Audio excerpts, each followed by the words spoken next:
इस वर्ष का स्वामी ब्रह्मानंद पुरस्कार समिति द्वारा आयोजित स्वामी ब्रह्मानंद पुरस्कार शिक्षा के क्षेत्र में आनंद कुमार जी को दिया गया।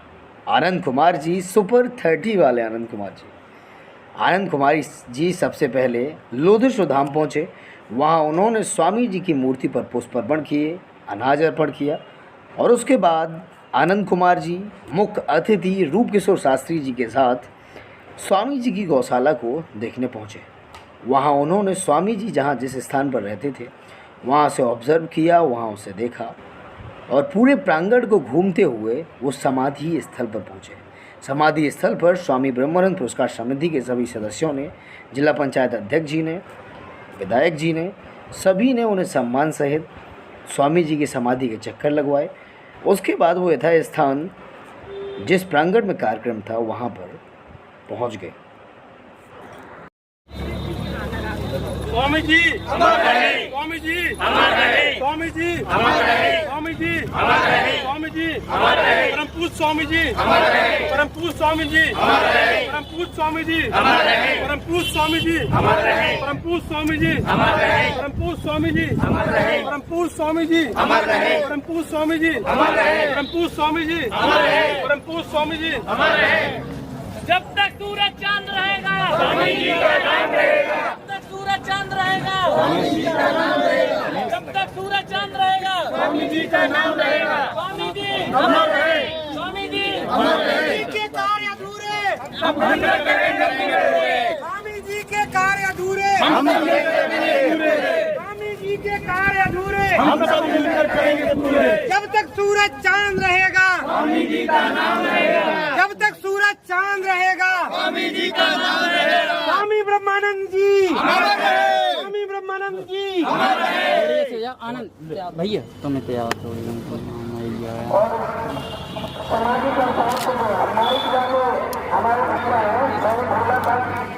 सूरज चांद रहेगा स्वामी जी का नाम रहेगा, जब तक सूरज चांद रहेगा स्वामी जी का नाम रहेगा, जब तक सूरज चांद रहेगा स्वामी जी का नाम रहेगा, स्वामी ब्रह्मानंद जी अमर रहे।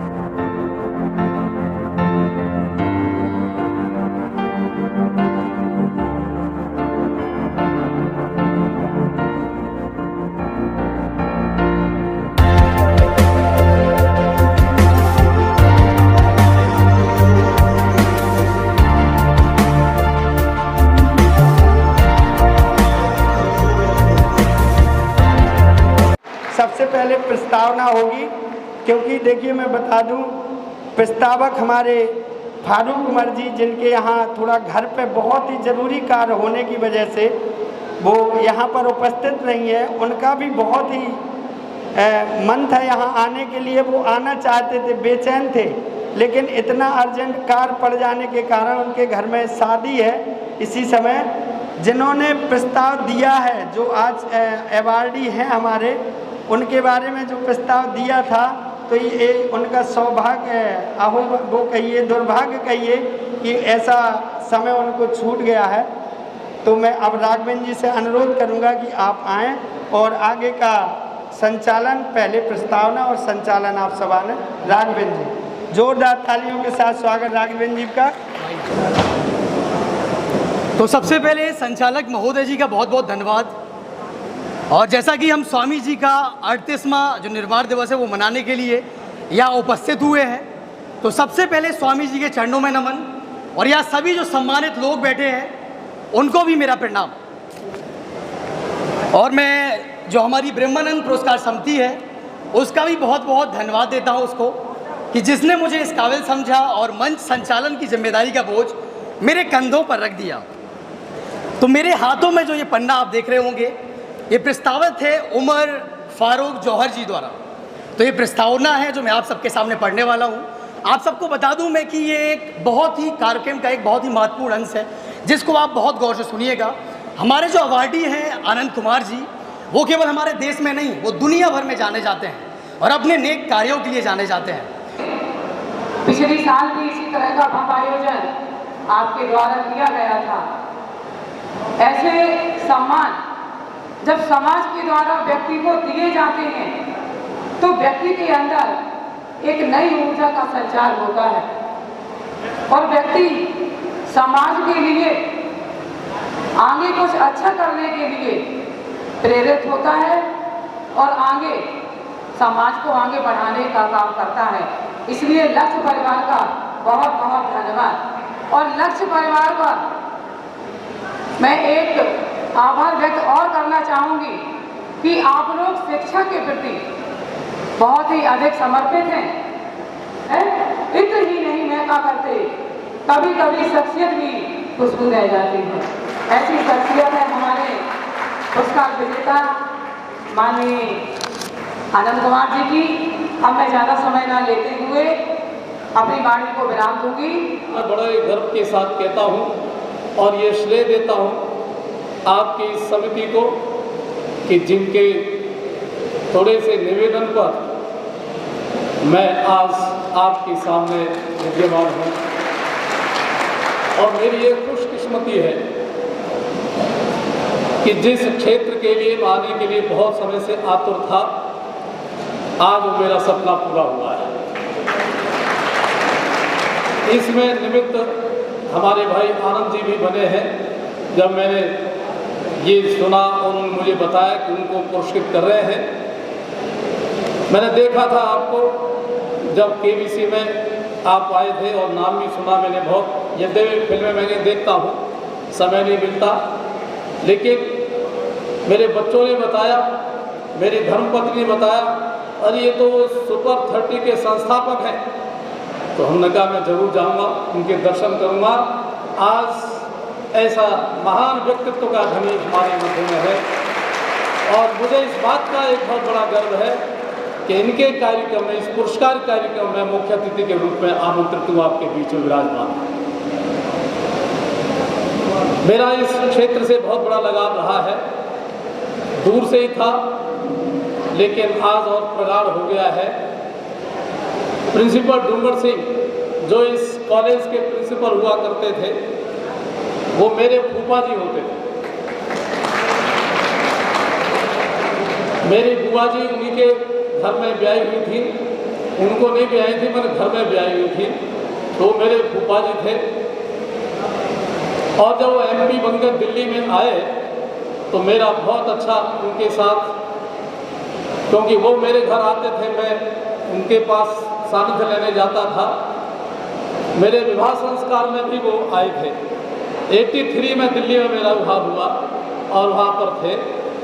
तो मैं ये कहूँ कि मेरा तो ये एक परिवार है और आज मैं बहुत दिनों से जो एक प्रतीक्षा कर रहा था, उस परिवार में मैं सम्मिलित होकर के मैं अपने को बहुत ही अपने को ऐतिहासिक क्षणों के साथ में जोड़ रहा हूँ।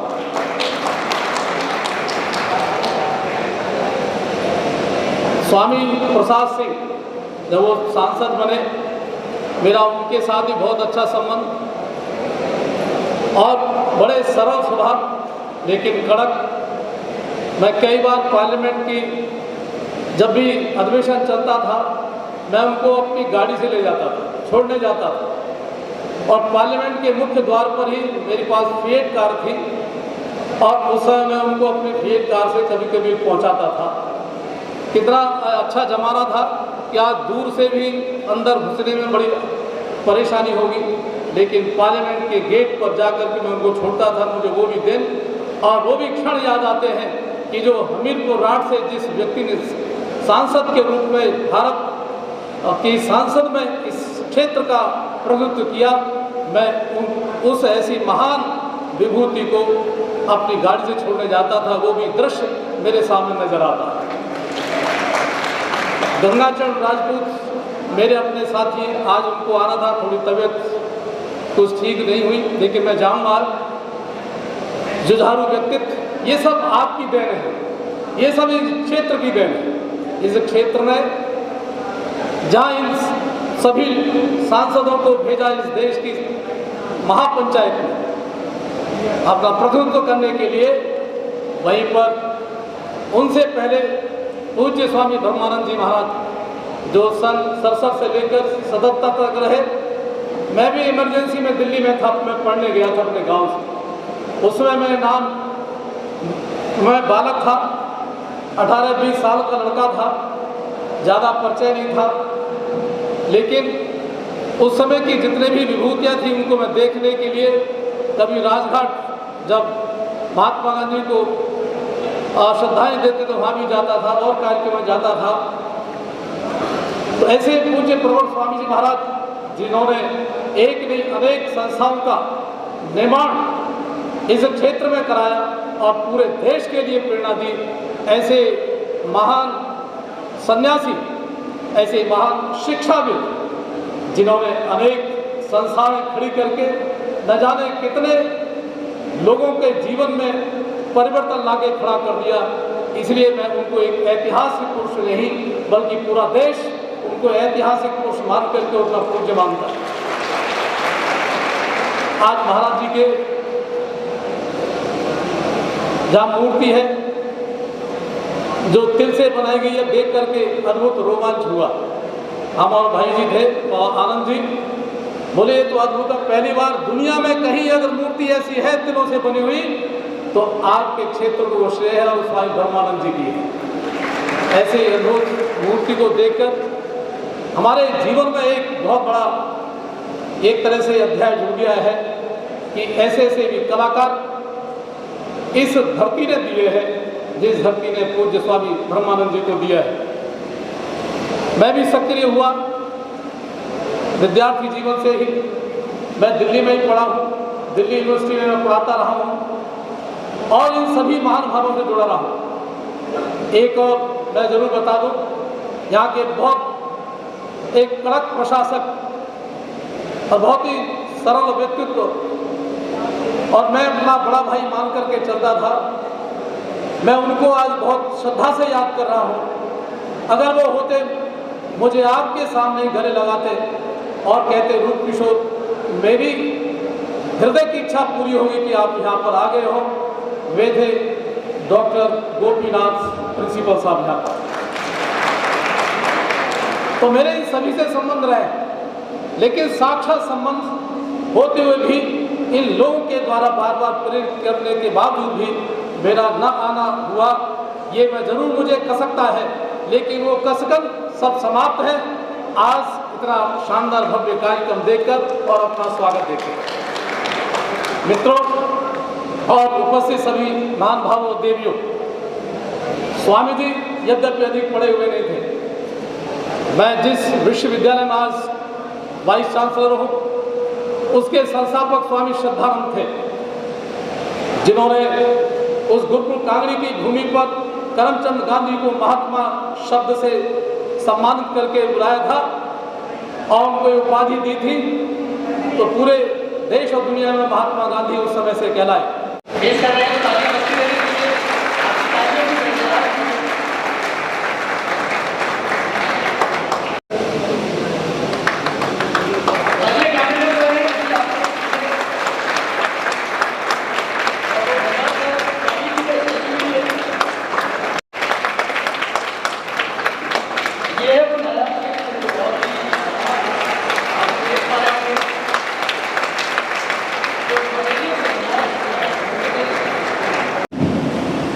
पुरस्कार समारोह के मुख्य अतिथि परम आदरणीय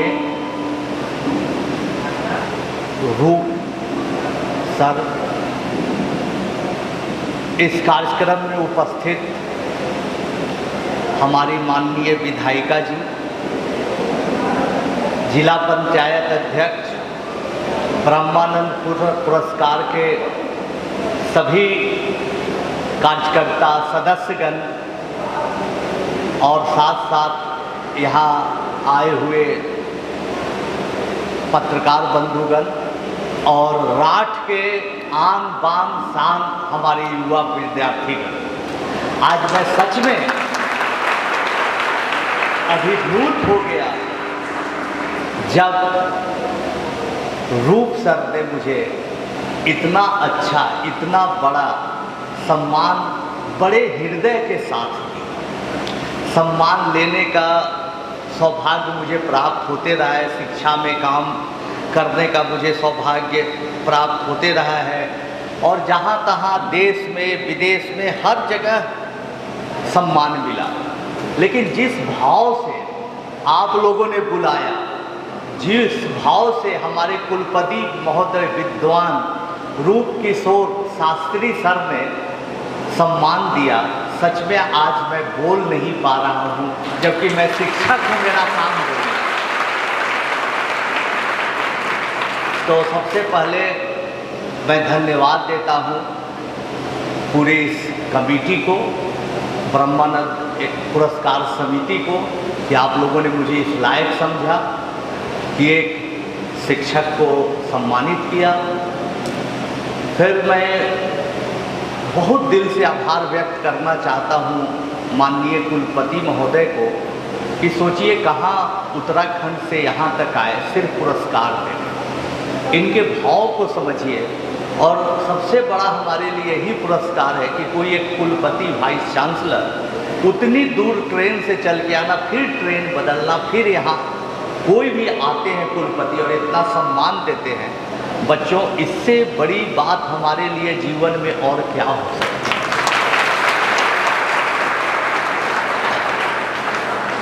आज से कुछ दिन पहले जब नरेंद्र जी का फोन आया कि आपको मैं ब्रह्मानंद सम्मान देना चाहता हूँ, स्वामी ब्रह्मानंद जी के बारे में बहुत थोड़ी सी बातों की जानकारी थी। सच्चाई यही है, मैं पूरी बातों को नहीं जानता।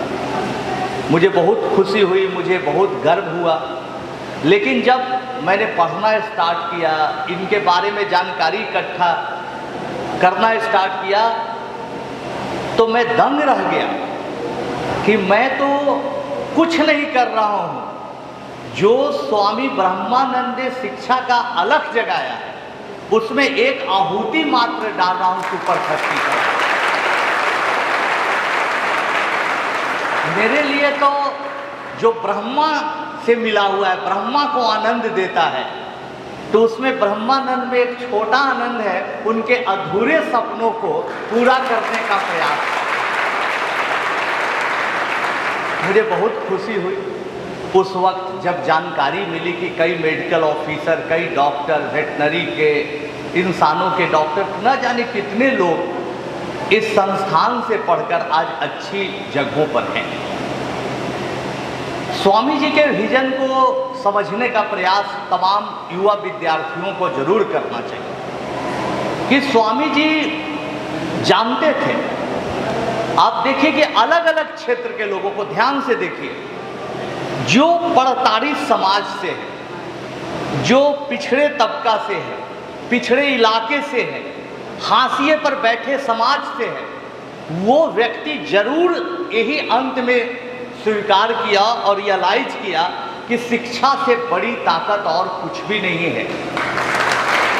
आप लोग सभी बच्चे जानते होंगे कि नेल्सन मंडेला साहब ने लिखा कि भाई जो एजुकेशन है सबसे बड़ा हथियार, उससे दुनिया बदली जा सकती है। और कितना पड़ताड़ना सहा आज़ादी के लिए, रंग भेद के लिए, समाज को ऊपर उठाने के लिए, और अंत में जब उनका अंतिम टाइम आया तब उन्होंने यही लिखा कि एजुकेशन ही सबसे बड़ी क्रांति ला सकती।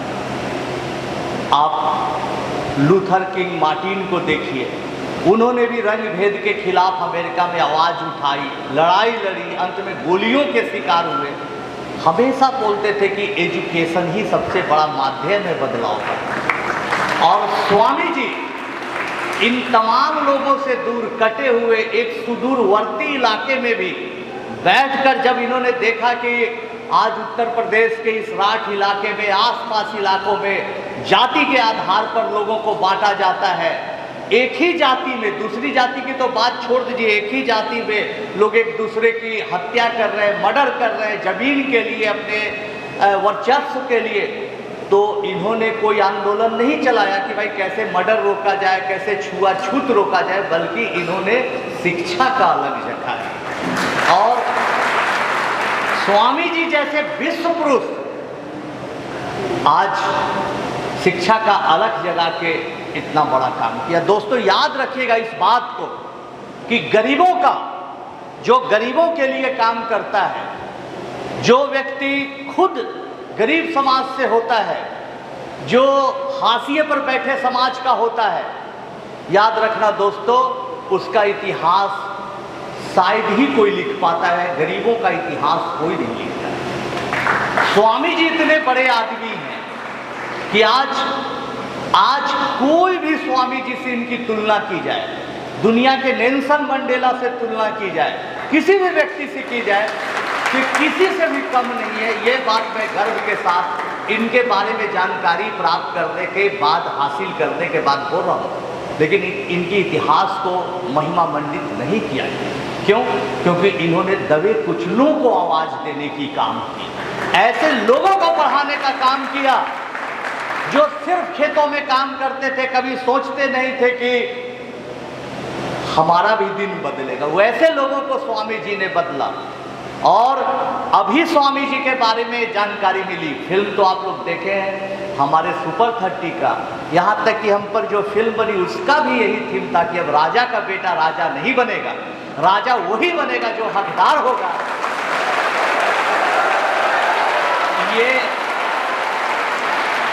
ये हमारे फिल्म का डायलॉग है, हमारे पिताजी बोला करते थे। लेकिन सच में जिसको चरितार्थ करके दिखाया और दिखाने का प्रयास किया वो स्वामी जी। लेकिन दोस्तों आज भी स्वामी जी नहीं है। थोड़ा सा दुख भी हुआ जब इनके समाधि पर जाने का सौभाग्य प्राप्त हुआ। स्वामी जी का देखा कि जो समाधि थी खंडहर में तब्दील हो, जबकि वो कितना बड़ा धरोहर है। जब हम और माननीय कुलपति महोदय दोनों गए तो शरीर के रोंगटे खड़े हो गए और लगा कि हम स्वामी जी से बात कर रहे हैं, ऐसा अनुभूति हुआ जब उनके छत पर चले। तो क्या होता है कि जो हमारे आसपास की चीज़ें होती हैं उसका हम उतना महत्व तो नहीं देते हैं, भूल जाते हैं। इसलिए यहाँ पर दो बड़ी हस्तियाँ बैठी हुए, माननीय विधायिका जी हैं और जिला पंचायत अध्यक्ष हैं जयंती जी हैं, मनीषा जी हैं। दोनों से आग्रह करेंगे कि थोड़ा उसका जीर्णोद्धार कराइए और पूरे उसका जीर्णोद्धार कराइए। इसको बहुत गंभीरता से लीजिए जो वो परंपरा को आगे बढ़ाए। और हमने देखा दोस्तों कि स्वामी जी में सुन के उनके बारे में कि उनमें एक आग जलती थी, वो किसी को भी कुछ बोलते थे, सच्चाई के रास्ते पर चलते थे और चाहते थे कि जो समाज जिसको दबाने का प्रयास किया जाता है, कुचलने का प्रयास किया जाता है, उसके लिए वो काम करते थे। और स्वामी जी ने कर दिखाया। जो हाशिए पर बैठे लोगों को उसको शिक्षा देकर दिखाया कि तुम मुझे कुचल सकते हो, तुम मुझे मसल भी सकते हो, तुम मुझे कुचल सकते हो, मसल सकते हो, लेकिन बसंत आने से नहीं रोक सकते। तो हमने ये बात को देखी कि ये जितने फूल खिले हैं पहले खिल चुके, उसके मसलने का काम चलता आया। दोस्तों अब देखिए हमारे साथ क्या हुआ। बहुत लोग पूछते हैं, जब फिल्म आ रही थी उस समय कई लोगों ने मुहिम, समांती विचारधारा के जो समांतवाद के पोषक थे वो नहीं चाहते थे कि भाई गरीबों को पढ़ाने वाला एक लड़का पर फिल्म रिलीज हो, उसको सम्मान मिले, बच्चे जाने, नहीं चाहते। तो उन्होंने क्या किया कि कई तरह के झूठे मुकदमे लाद दिए। आज मैं दावे के साथ कह सकता हूं कि माननीय प्रधानमंत्री नरेंद्र मोदी जी ने मुझे कई बार पैसे के लिए ऑफर किया कि मैं मदद करूंगा आपको। हमारे माननीय मुख्यमंत्री जी ने कहा कि भाई कुछ ज़रूरत है तो आप ले लीजिए। कई दफ़ा आपके मुकेश अंबानी जी हों, आनंद महिंद्रा जी हों, बड़े बड़े लोगों ने कहा, कई करोड़ों करोड़ का ऑफर दिया कि आप बच्चों को जो रखते हैं घर पर खिलाते पिलाते उसके लिए चंदा ले लीजिए और आप स्मूथली कार्यक्रम चलाइए। लेकिन दोस्तों आज तक हमने किसी से 1 रुपया चंदा नहीं लिया। हम लोग शाम को ट्यूशन पढ़ाते हैं, उस ट्यूशन से जो आमदनी होती है उसी से 300 बच्चों के लिए राशन पानी लाते हैं। हमारी माता जी खाना बनाती है, बच्चों को खिलाती है, मेरा भाई प्रणव देख रेख करता है और ये संस्था सुपर 30 चलती है दोस्तों। लेकिन हमने किसी से कोई पैसा आज तक नहीं लिया। बस इन तमाम बातों के बावजूद जो बच्चा आया उसको पढ़ाया। माफियाओं ने सोचा कि इसको कैसे फंसाया जाए।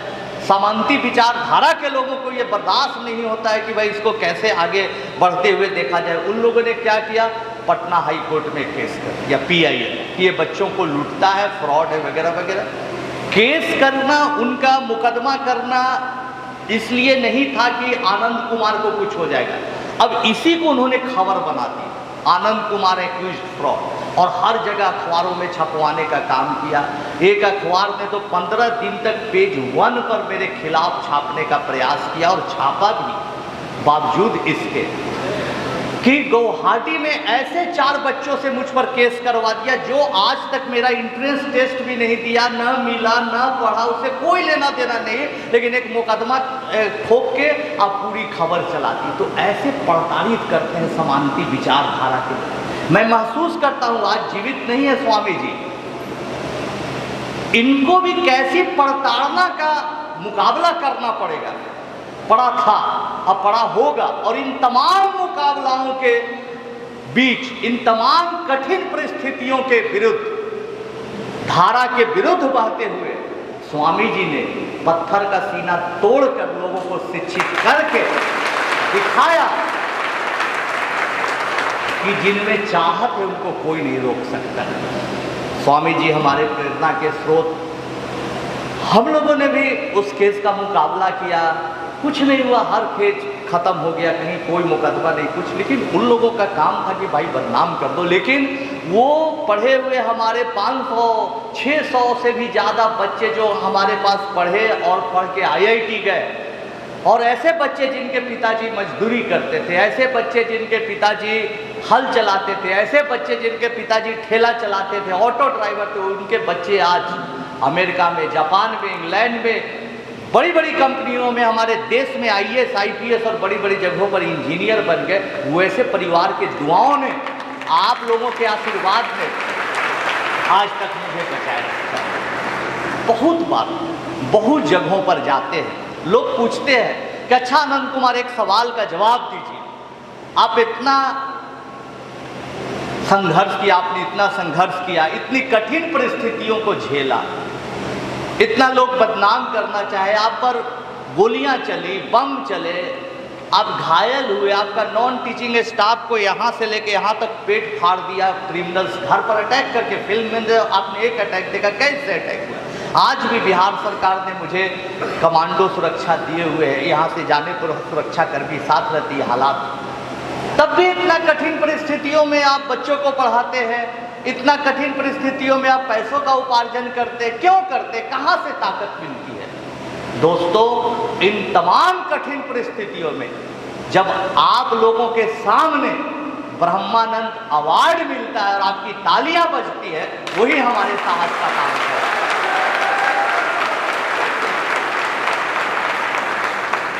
मैं इस पुरस्कार को लेके काफ़ी अभिभूत हूँ, आपका आभार भी व्यक्त करता हूँ और आप लोगों को विश्वास दिलाता हूँ कि स्वामी जी के बताए रास्ते पर मैं ज़रूर चलूँगा। अपने जीवन में ज़्यादा से ज़्यादा लोगों को शिक्षित प्रशिक्षित करने का काम करूँगा और आने वाले अगले साल में नरेंद्र जी जैसे लोगों में, नरेंद्र जी के बारे में मैं बोलना चाहूँगा।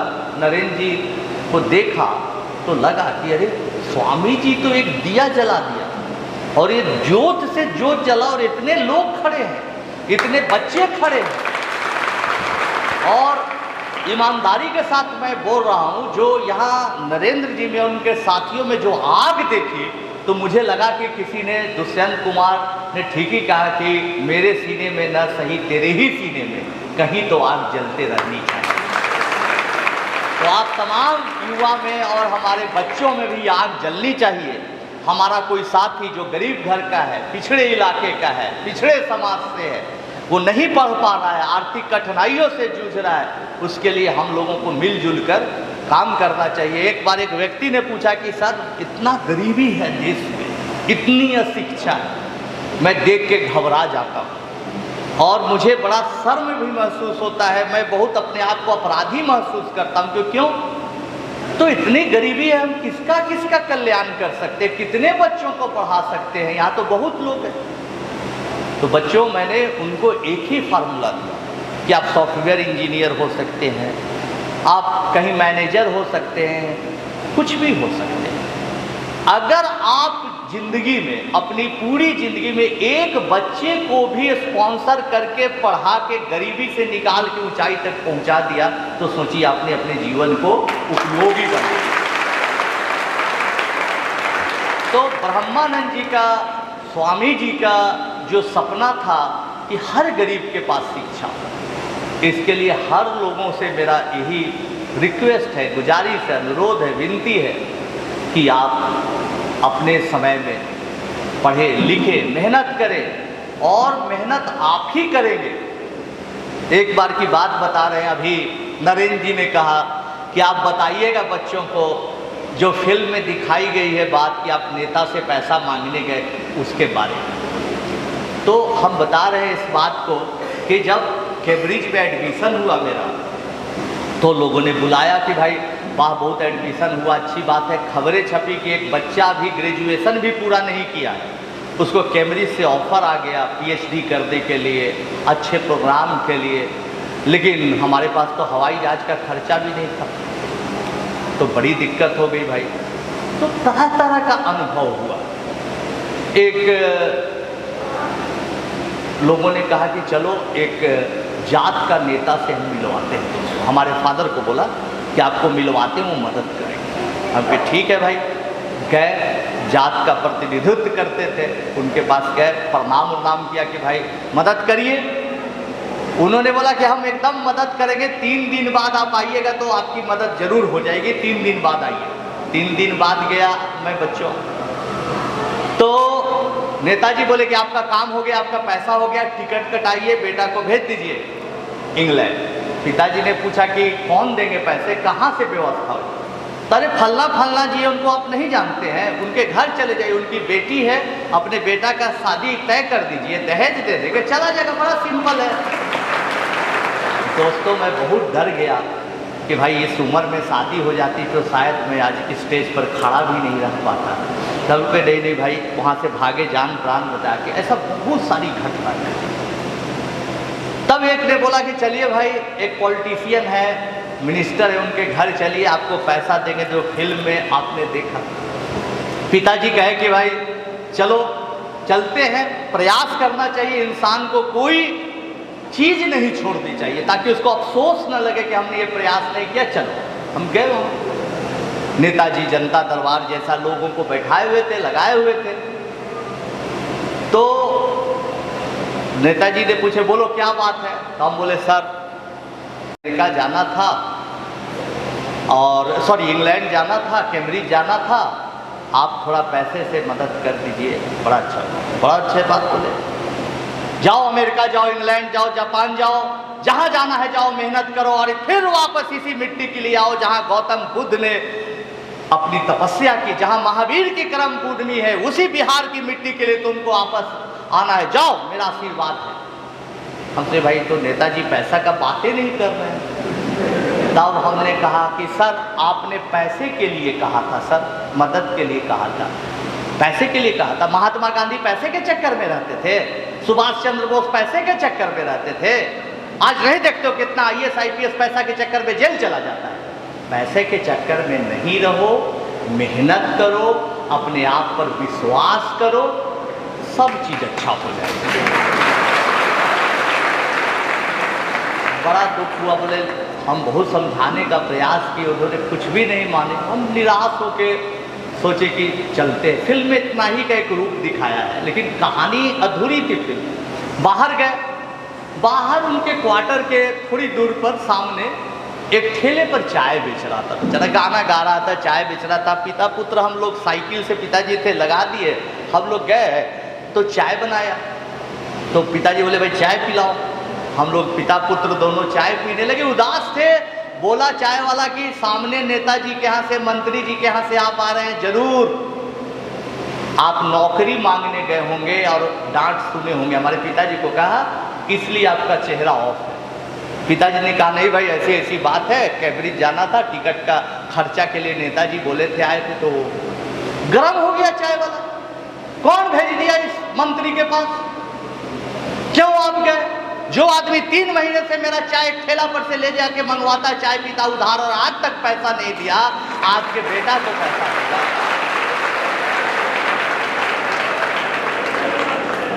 वो जमाना कुछ और था, आज का जमाना बदल गया। आज ऐसी विधायिका होती तो हमको पैसा जरूर दे देती और मैं कैम्ब्रिज जरूर चला जाता, ऐसा जरूर होता। लेकिन इतने अच्छे लोग उस समय नहीं मिले हमको, मेरा दुर्भाग्य था। तो मेरा कहने का मतलब बच्चों की कोई, तब एक व्यापारी के यहाँ मैं गया, बहुत बड़ा व्यापारी, वो उसने कहा कि जाओ, तुम्हें मैं 1 रुपया भी नहीं दूंगा, 1 रुपया से मैं भी मदद नहीं करूँगा, जाओ संघर्ष करो और तुम अपनी औकात हो। उस समय तो बहुत बुरा लगा था, लेकिन आज सोचते हैं दोस्तों, पिताजी उसी टेंशन में, पैसे का जुगाड़ नहीं हुआ, गुजर गए, हार्ट अटैक आ गया, फिल्म में देखे होंगे। लेकिन आज उस व्यापारी की बात कानों तक में गूंजती है। इसलिए बच्चों, आप अपनी मेहनत पर विश्वास रखें। ये तो आप सौभाग्यशाली हैं कि ये स्वामी ब्रह्मानंद जी का ट्रस्ट आपको मदद करता है, करेगा, इसके लिए आप सौभाग्यशाली हैं। लेकिन मैं हमेशा ये कहूँगा, अपनी मेहनत पर विश्वास करिए, और मेहनत करने वाले को सच में कभी हार नहीं होती है।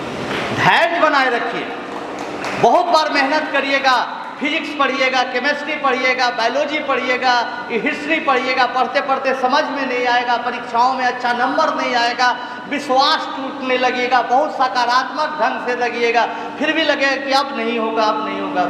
बच्चों, आप धैर्य नहीं खोइए, क्योंकि आप जानिए इस बात को कि जितना आप मेहनत करिएगा फल जरूर मिलेगा। रात जितनी गहरी होती है, रात जितनी अंधेरी होती है, आप डरिए मत, आप सवेरा के उतने करीब होते जा रहे हैं। इस भाव से पढ़िए, आप ऊब के पढ़ाई मत छोड़ दीजिए। कोई भी काम जीवन में इतना आसान नहीं है। मुझे बहुत अच्छा लगा कि हमें कुलपति महोदय का आशीर्वाद मिला, इनके चेहरे का भाव, बातचीत करने का अंदाज सुबह से देख के लगा कि हमारे गार्जियन हैं, बड़े भाई हैं और बहुत दिल से आए हैं। मुझे बहुत अच्छा लगा कि युवा साथी लोग के आँखों के जरिए कहीं न कहीं ऊपर स्वर्ग में बैठे ब्रह्मानंद जी अपने सपने को साकार होते देख रहे हैं। ये भी मुझे बहुत अच्छा लगा, और उनकी बहुत बड़ी उम्मीदें आप लोग होंगे कि आप लोग ऐसा काम कर रहे हैं, पढ़ रहे हैं, मेहनत कर रहे हैं। आने वाले टाइम में, अगले वर्ष जब मेरा सुपर 30 का सिलेक्शन होगा या ऑनलाइन क्लास के जरिए मैं आगे बढ़ना चाहूँगा, तो राठ में भी मैं एक टेस्ट का आयोजन जरूर करूँगा, ताकि आप लोग भी सुपर 30 का हिस्सा बन सकें। आपको जानकर आश्चर्य होगा कि इसी इलाके की एक मधु राजपूत बच्ची हमारे पास आई थी आज से 7-8 साल पहले। उसकी, मेरा नाम मधु राजपूत है, हमारे पिताजी के पास 2-3 बीघा ही खेत है, बड़ी मुश्किल से हम लोग खा पी पाते हैं, और मधु सुपर 30 का हिस्सा बनी। पास आउट होने के बाद आज मधु बहुत बड़ी इंजीनियर बेंगलोर में है। आज बेंगलोर पे वो व्यस्त नहीं होती तो जरूर इस कार्यक्रम में आती। तो इसीलिए हम आयोजकों के बोलते कि कभी एक छोटा मोटा प्रोग्राम करिए, इन बच्चों को मधु से मिलवाइए और एक सेमिनार करिए, और नहीं हो तो वर्चुअल करिए, और वो बताएगी एक्सपीरियंस कि कैसे राठ के इलाके में रहकर मेहनत करके इंटर कॉलेज से पढ़ के और सुपर 30 तक पहुंची और आज इस मकाम पर है। तो बहुत ऐसी कहानियां हैं इस इलाके की। इस इलाके में एक बहुत अच्छा दीपक जलाने का, और दीपक से कई दीपक जलाने का स्वामी जी ने काम किया। तो चलते चलते लास्ट में मैं सबको दिल से धन्यवाद देता हूँ। पूरी कमेटी का मैं आभार व्यक्त करूँगा, और कभी भी मेरा अंतिम सांस भी रहेगा, मैं बूढ़ा भी हो जाऊँगा, 70 साल 80 साल का भी हो जाऊँगा, शायद चल ना पड़ूँ, बेड पर भी रहूँगा तो आप लोगों का जो नौजवान चेहरा है हमेशा याद आएगा। मैंने जो कुलपति महोदय का चरण स्पर्श किया और आशीर्वाद मिला, इसको याद करते रहूँगा, आप लोगों को भी याद करूँगा। चलते चलते बच्चों से भी एक रिक्वेस्ट करता हूँ कि सच में दिल से मन से मैं बोल रहा हूँ, बहुत पढ़िए। और मैं जयंती राजपूत जी से, माननीय विधायिका जी से, श्रीमती अनुरागी जी से, सबसे रिक्वेस्ट करूँगा कि थोड़ा जीर्णोद्धार जरूर करिए उस संस्थान का जहाँ पर स्वामी जी रहते थे। और मैं चलते चलते एक बात और बोलूँगा कि भाई हमारे स्वामी जी ब्रह्मानंद जी, स्वामी ब्रह्मानंद जी, स्वामी ब्रह्मानंद जी, जय भारत जय।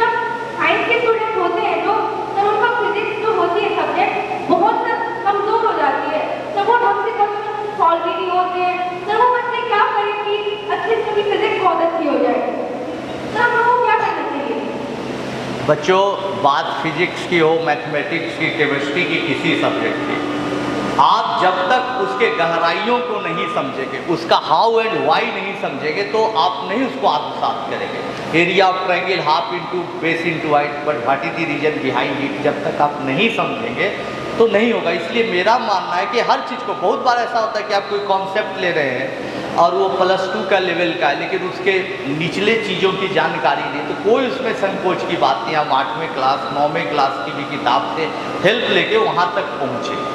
और अभी आने वाले साल में, यानी कि नेक्स्ट ईयर जनवरी फरवरी तक, हम भी यूट्यूब पर काफ़ी चीज़ों को डालेंगे जिसको आप सीख सकते हैं, फ्री पे देख सकते हैं। लेकिन अभी तत्काल कुछ भी पढ़िए, उसका हाउ एंड वाई जरूर जाए, इंटरेस्ट अब डेवलप। दो बच्चे और सवाल पूछ ले चलते चलते, ना आवाज़ आ जाएगी। अपा जी बोलिए। सर नमस्ते, मेरा नाम अनिल त्रिपाठी है और मैं सरस्वती माता कॉलेज से। सर आपको इंस्पिरेशन की और पावर की जरूरत है, लेकिन मेरा आपसे ये क्वेश्चन है, जैसे कि सभी लोग मेहनत करते हैं, ये मानता हूँ मैं कि सभी लोग मेहनत करते हैं, पढ़ाई करते हैं, लेकिन अगर एक दो बार हार मिल जाए तो लोग निराश हो जाते हैं। तो मेरा आपसे क्वेश्चन है कि हम अपने अंदर इतना सारा मोटिवेशन कहाँ से लाएं कि मतलब हम हमेशा मेहनत करते रहें, हम अपने पद से पीछे ना रहें। क्योंकि मैंने ये देखा है कि 2-3 बार अगर मेरा फेलियर हो गया, अगर मैं किसी चीज़ में फेल हो गया तो वो चीज़ डिप्रेशन सा होने लगता है कि अब मैं आगे कैसे करूँ। देखिए, जितनी बड़ी बड़ी कहानियाँ बनी है, जितने बड़े बड़े लोग हुए हैं, सब पहले फेल हुए, सबको पहले असफलता मिली है, तब सफलता मिलती है। तो जब भी आप फेल कर जाइए, आपका फेलियर हो, सक्सेस नहीं मिले, तो हमेशा आप सोचिए, कुछ कहानियों को पढ़िए, ऐसे ऐसे लोगों को देखिए कि जो कई बार चुनाव लड़े, हार गए, फिर भी मुख्यमंत्री बने, प्रधानमंत्री बने, ऐसे भी कई लोग हैं। तो हारना नहीं है। और हम तो चाहते कि मैडम का भी कभी भाषण हो, और सच में बता रहे हैं, पॉलिटिशियन में जितना धैर्य रहता है उतना किसी प्रजाति में नहीं। ये लोग कभी हार नहीं मानते हैं, एकदम हार जाते हैं, एकदम सरकार नहीं बनती है, खुद भी हार जाते हैं, पार्टी भी हार जाती है, फिर भी मनोबल बनाए रखते, फिर अगला बार लड़ते, फिर जीत जाते हैं। तो ये सब सीखने की बात है। तो जब कभी भी हारिए तो उन लोगों को स्मरण करिए, चाहे वो किसी फील्ड का हो, खिलाड़ी हो, पॉलिटिक्स के हो, कि कैसे संघर्ष किया जाए और अच्छी चीज़ों को सीखिए। एक और आखिरी सवाल हो जाए। हेलो सर, नमस्कार, my name is Aditya, I am from national public school studying class 12। तो सर मेरा ये सवाल है कि इंसान अपनी ज़िंदगी में सफल होने के लिए ऐसे क्या कुछ कार्य करेगा, एक स्टूडेंट अपनी लाइफ में ऐसे क्या कार्य करें कि वो सक्सेसफुल हो जाए। धन्यवाद। चलते चलते हम आखिरी सवाल का जवाब देते कि सक्सेस के लिए 4 मंत्र आप हमेशा याद रखें। हम अपने सुपर 30 को पढ़ाते पढ़ाते जो अनुभव किया उसको 4 पॉइंट में बांटा। पहले है प्रबल प्यास, कि आप में प्रबल प्यास होनी चाहिए कि आपको एकदम फुटबॉल प्लेयर बनना ही है। देखिए प्रबल प्रयास का ही परिणाम है। हमारे सामने अवनीश जी कितने बड़े कलाकार हैं और इनमें प्रयास है। ये कहीं भी देखते हैं तो इनको आर्ट दिखता है। वो स्टेपलर से कैसे आर्ट बन सकता है, अच्छा कील से कैसे आर्ट बन सकता है, ये जहाँ देखते होंगे ना उनको बैलून से भी चित्र बना सकते हैं। तो इनके दिमाग में हमेशा आर्ट चलता है। मैं चाहता हूँ कि एक बार जरूर अवनीश जी के लिए ताली बजाएं। और ये देश का दुर्भाग्य है, देश का दुर्भाग्य है कि अभी अवनीश जी को जितना सम्मान मिला या मिलना चाहिए था उतना अभी तक मिला नहीं है। देश का दुर्भाग्य, इनको जरूर मिलना चाहिए। और फिर विधायिका जी को एक काम देते हैं, माननीय मुख्यमंत्री जी से इनको मिलवाइए एक बार और इनको सम्मानित करवाइए कि देखिए आपके प्रदेश पे एक इतना अच्छा इंसान इतना अच्छा चित्रकारी करता है। तो प्रबल प्रयास ऐसी होनी चाहिए बच्चों कि जहाँ देखे ना अपना विषय नजर आए, जहाँ देखे यहाँ पर क्या अच्छा हो सकता है, कैसे सीख सकते हैं, कौन कॉन्सेप्ट कैसे सीखते हैं। तो ये प्रबल प्रयास होनी चाहिए। दूसरी बात है पॉजिटिव थिंकिंग, जिसकी बात हमने कही कि हमेशा पॉजिटिव बने रहिए। कितने भी प्रतिकूल परिस्थितियाँ हो, कठिन परिस्थितियाँ हो, हमेशा सोचिए कि नहीं अच्छा होगा, जीत हमारी होगी। लाख मजबूरियां हैं फिर भी आप हिम्मत मत हारिए। पॉजिटिव थिंकिंग हमारे सुपर 30 के बच्चों में मैं यही बात डालने का प्रयास करता हूँ। और तीसरा है कि अथक प्रयास, लाख आप में प्रबल प्रयास भी है, आप पॉजिटिव भी बने हुए हैं, सकारात्मक सोच भी है, मेहनत नहीं करिएगा। मेहनत का कोई सब्स्टिट्यूट नहीं, बिना थके बिना रुके अथक प्रयास। हमारे सुपर 30 के बच्चों का इतना अच्छा रिजल्ट है।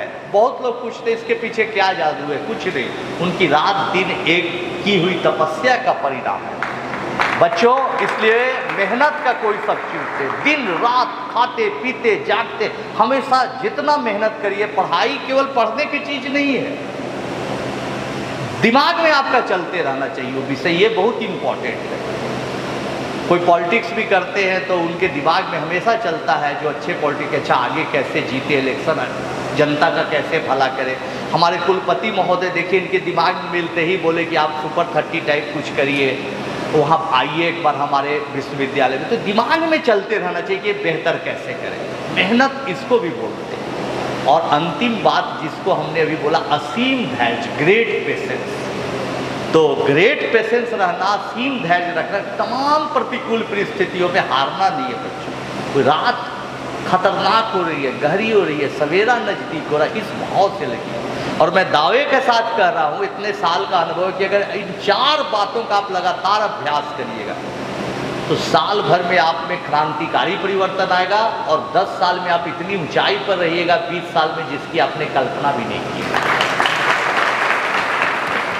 हो सके 20 साल बाद, 30 साल बाद हम बहुत बूढ़े हो जाए, इसी में से बैठा कोई विद्यार्थी बहुत बड़ा इंसान बन जाए, कोई बहुत बड़ा अवार्ड जीत ले, बहुत बड़ी कंपनी का मालिक बन जाए। टीवी हम खोले, वहाँ पर टेलीविज़न पर उस बच्चे का इंटरव्यू आए, उस समय वो यंग हो जाएगा, पूछा जाएगा भाई सवाल जवाब के दिन कि अच्छा ये बताओ बच्चे, क्या सोचे थे कभी जीवन में, पहली बार कब सोचे थे कि मुझे इतना बड़ा आदमी बनना था कि धीरे धीरे बन गया? तो नहीं, हम सोचे थे, एक दिन प्रण लिया था। तो किस दिन प्रण लिया था? तो जिस दिन स्वामी ब्रह्मानंद अवार्ड अनंत सर को मिला था ना, उस दिन प्रण लिया था। और आज मैं इतना बड़ा आदमी हूँ। सोचिए इस अवार्ड का महत्व और कितना 100,000 लाख गुना बढ़ जाएगा। ये अवार्ड कितना बड़ा ऐतिहासिक हो जाएगा, इसकी कल्पना आप कर सकते हैं। तो इसी उम्मीद में मैं अपनी बातों को समाप्त कर रहा हूँ, विराम दे रहा हूँ कि मुझे उस दिन का इंतज़ार होगा कि ब्रह्मानंद जी जिन्होंने ज्योत जलाए हैं उनको आप पूरी दुनिया में फैला दीजिए, इतना फैला दीजिए, इतना फैला दीजिए कि पूरी दुनिया रोशन हो। और ये राट जो छोटी जगह है पूरे विश्व के मैप पर, ग्लोब पर चमकता हुआ नजर आए। इस दिन का मुझे इंतजार है। और जिस तरह से हमारे युवा साथी काम कर रहे हैं, हमारे डॉक्टर साहब हैं, सब लोग जिस तरह से काम कर रहे हैं बहुत अच्छा होगा। हमारे JNU के साथी हैं, बहुत लोग अच्छा काम कर रहे हैं, सब मिलजुल के अच्छा करेंगे। और इस मुहिम को जो स्वामी जी ने चलाया है उसमें हमारी कभी वर्चुअल पढ़ाने की ज़रूरत हुई, कभी आके कुछ करने की ज़रूरत हुई, तो मैं अपना सौभाग्य समझूंगा। इसी बातों के साथ मैं अपनी बातों को ख़त्म कर रहा हूँ और एक बार हम स्वामी जी को फिर याद करते हैं, जब तक सूरज चांद रहेगा